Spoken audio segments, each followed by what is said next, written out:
Welcome to Not Milk Never Milk. Subscribe if you're lactose intolerant.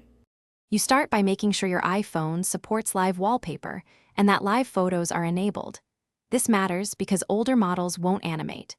Next, capture a short live photo or convert a 3-4 second video into a live photo using the Photos or a conversion app. Once done, trim the clip and select a clear keyframe so the animation looks good when it loops.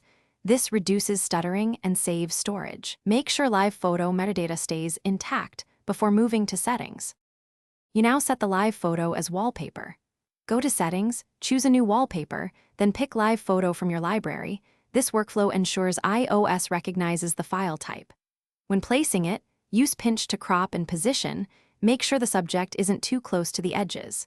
Toggle perspective off to avoid parallax interfering with the animation. Once positioned, select Set for lock screen so the animation triggers when you press and hold. You can also set it for both screens if desired. Finish by applying advanced tweaks. Use a reputable app to convert GIF or videos into live photos when needed, and grant photos permission so conversions save correctly. If the wallpaper won't animate, resave the live photo from Photos or reboot your iPhone to clear a temporary cache.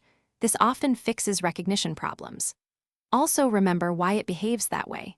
Live wallpapers only animate on the lock screen when you press and hold, and Face ID or Touch ID settings can change how.